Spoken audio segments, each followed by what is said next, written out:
السلام عليكم ورحمة الله وبركاته، حبايبي اخواتي واصحابي الحلوين، عاملين ايه؟ يا رب دايما تكونوا بألف خير. مساء الفل والسعادة والهنا على عيونكم.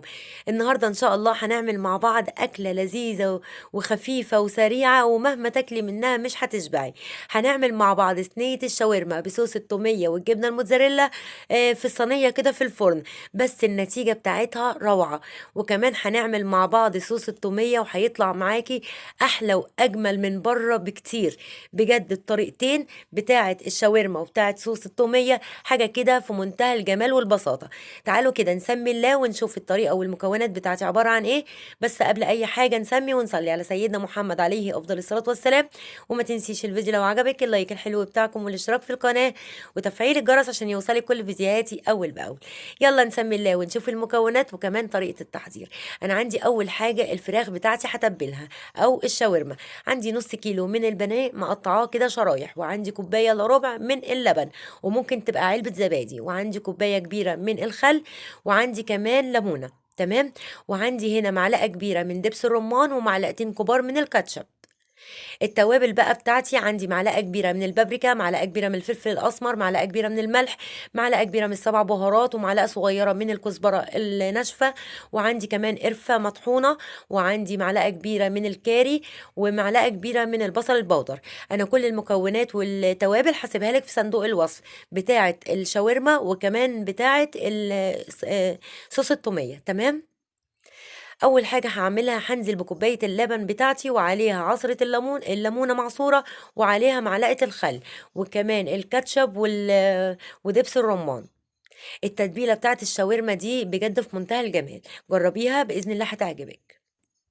هنزل بقى بالتوابل بتاعتي واديها تقليبه كده، وهبتدي ان انا احط الفراخ بتاعتي. تمام. طيب الفراخ بتاعتي بعد ما انزلها سيبيها على الاقل كده ايه نص ساعه، يعني عبال ما تحضري الفلفل بتاعك والطماطم وتحضري الحاجه بتاعت الشاورما، وبعد كده ترجعي لها تعمليها على طول. بصي انا هسيبها كده على الرخامه لمده نص ساعه، يعني عبال ما اخلص ايه بقيه المكونات بتاعتي. تمام.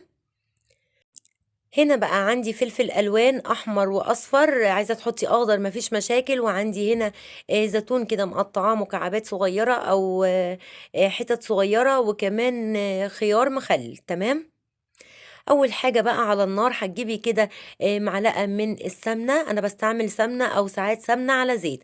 اول ما تبتدي ان هي تسخن معاكي هتروحي نازله بالفراخ بتاعتك وتسيبيها ما تقلبهاش لغايه ما تبتدي ان هي تسخن، وبعد كده تتعاملي معاها عادي. تمام. وفي الطاسه التانية دي انا عندي هنا بطاطستين او 3 بطاطسات كده كبار مقطعاهم مكعبات وبقليهم، وهقولك هنعمل بيهم ايه. بصي هتنزلي بالفلفل الالوان بتاعك وتسيبيها كده ايه يعني تهدي عليها بقى النار خلاص لغايه ما تحسي ان هي تتشرب. بس انا بصراحه الشاورما بتاعتي بحب يكون فيها صوص يعني، فمش بخليها تنشف قوي. زي ما قلت لك انا عندي البطاطس اهي كده حمرتها، وعندي الخيار المخلل والزيتون مقطعهم كده ايه حتت صغيره. الشاورما بتاعتي كده خلصت وبقت زي الفل. بصي انا بحب اسيب فيها حبه كده من الصوص. تمام. هاتي الصينيه بتاعتك بقى، واول حاجه هتنزلي بيها البطاطس بتاعتك، سويها كده في الصينيه، وحبه جبنه موتزاريلا بقى كده على الوش عليها. بجد الطريقة النهاردة في منتهى الجمال.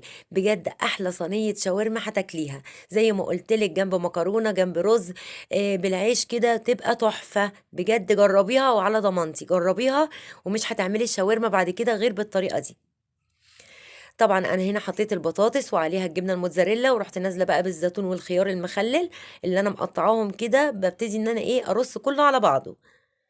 ودلوقتي هنزل بالشاورما بتاعتي كده أوزعها في الصينية كلها. بصي تحفة وبسيطة وسهلة جدا وسريعة، وبصي مهما تاكلي منها بجد مش هتشبعي. طبعا الشاورما وهي بتعمليها لو انت حابة تحطي حلقات بصل حطي، بس انا حبيت ان هي تبقى ايه فراخ كده وفلفل الوان بس. بصي سويها كده عشان تبقى ايه متوزعة على الصينية كلها. عندي بقى صوص التومية وهوريكي الطريقة. هو المفروض كنت اعمله الاول، بس انا حبيت ان انا ابدأ الفيديو بصينية الشاورما، وهوريكي برضو صوص التومية عملناها ازاي. وزعي بقى سلطة التومية أو صوص التومية ده كده على الشاورما وتوصي وبزيادة. بجد بصي، يعني مش قادرة أوصف لك جماله مع صينية الشاورما، بجد تحفة. وكمان وهو طالع من الفرن كده سخن، الصينية كده سايحة وزي العسل. طعم التومية وهي سخنة مع الشاورما بجد تحفة. جربيها، بقولك جربيها بجد. بصي مش هتعملي بعد كده الشاورما غير بالطريقة دي. بصي الجمال بتاعها. يلا بقى نجيب ايه، حتة جبنة موتزاريلا كده على الوش وحطي عليها ودلعي الصينية بتاعتك. وزي ما قلتلك الصينية دي ممكن تعمليها كده سندوتشات. انا صراحة عملتها ورحت عاملة بعديها كده. يعني بس ايه، مرضتش اطول الفيديو اكتر من كده. انا عملت الصينية بتاعتي دي احلى سندوتشات. هنزلك الفيديو بعد الفيديو ده على طول، وهتشوفي الطريقة اللي انا عملت بيها السندوتشات بتاعتي. رشة جبنة موتزاريلا كده حلوة على الوش، ودخليها بقى الفرن على الشبكة اللي في النص. مش هتاخد معاكي ربع ساعة، يا دوب ايه الجبنة تسيح وتتشرب كلها من بعض. تعالي بقى لسلطة التومية بتاعتي. عندي كوباية من اللبن، عندي نص كوباية من المية، نص كوباية من الزيت، 4 معالق كبار من النشا، علبة زبادي، رشة ملح، معلقة خل ومعلقة ليمون أو ليمونة كده معصورة. تمام. اول حاجه هتنزلي بيها كوبايه الميه واللبن. لو عايزه الخليط بتاعك كله لبن ماشي، لو عايزاه كله ميه ماشي، بس انا حبيت ان انا ادخل فيها اللبن، بتبقى طعمها غنيه كده وحلوه. انا حطيت اللبن والميه وعليهم النشا تقليبه كده على البارد، ورحت رافعاها على نار متوسطه. تمام.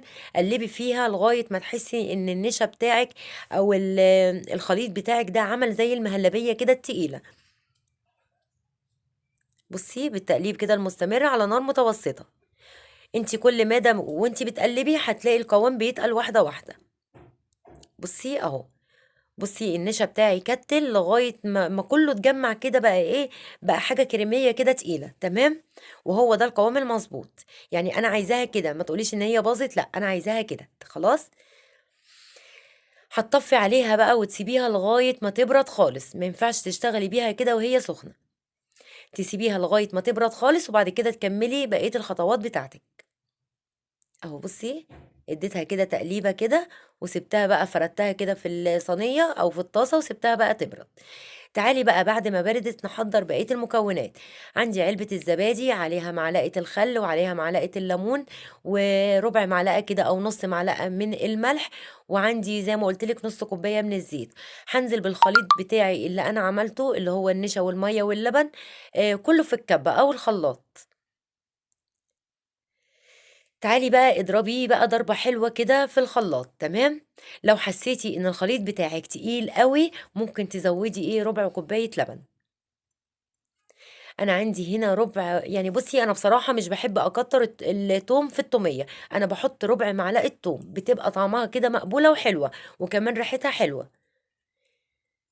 انا مش بحب التوم صراحة كتير قوي في الاكل، لا، لكن بالذات التومية دي هتلاقيها كده خفيفة وحلوة وملهاش طعم توم اللي هي ما يعني ايه، اللي هي حاجة ما تجزعيش منها، لا ريحتها حلوة وطعمها أحلى وأحلى. بصي بقى بعد ما نزلت بالزيت طبعا بتاعي نص كوباية الزيت، طلعت معايا التومية بالجمال ده. قسما بالله أحلى وأجمل وأوفر وأطعم بكتير من اللي انتي بتجيبيها من بره. اللي احنا بنجيبها من بره حاجة كده كلها توم. لا، شوفي بقى التومية بكوباية اللبن والطريقة اللي أنا عملت بيها دي، بجد حاجة كده في منتهى الجمال. جربيها هتعجبك. طبعا هنا بقى الصينية القمر بتاعتي بعد ما اخدت كده تلت ساعة في الفرن كلها اتشربت من بعض، والجبنة الموتزاريلا ساحت واخدت اللون الذهبي كده الحلو من فوق. بصي مش قادرة اوصف لك، قسما بالله ريحتها كانت قلب البيت كله. بجد كانت ريحتها طالعة في منتهى الجمال والطعامة. اول حاجه ما شاء الله عملتي بنص كيلو البانيه، كميه كبيره، يعني الصينيه دي ممكن تاكل عيله، سواء بالعيش او بالرز او بالمكرونه. بجد حاجه كده موفره وحاجه جميله. ومهما تاكلي منها مش هتشبعي، وجديده ومختلفه عن الشاورما المعتاده اللي احنا بنعملها. بجد في منتهى الجمال. وزي ما قلت لك لو عندك عيش سوري، عندك تورتيلا، اي عيش، عندك كريب، انا صراحه عملتها في الكريب. هنزل لكم الفيديو هوريكم بقى الجمال بتاعها وسندوتشات الكريب. ممكن تعمليها كده سندوتشات بجد في منتهى الجمال. مش هتحتاجي جنبها بقى كده غير حبه مخلل وبقيه التوميه بتاعتك، وكلي بقى وبصي مش هتشبعي. بصي الجمال بتاعها حاجه كده سايحه وحاجه دايبه وحاجه سخنه وحاجه كده في منتهى الجمال. بجد حلوه قوي قوي قوي.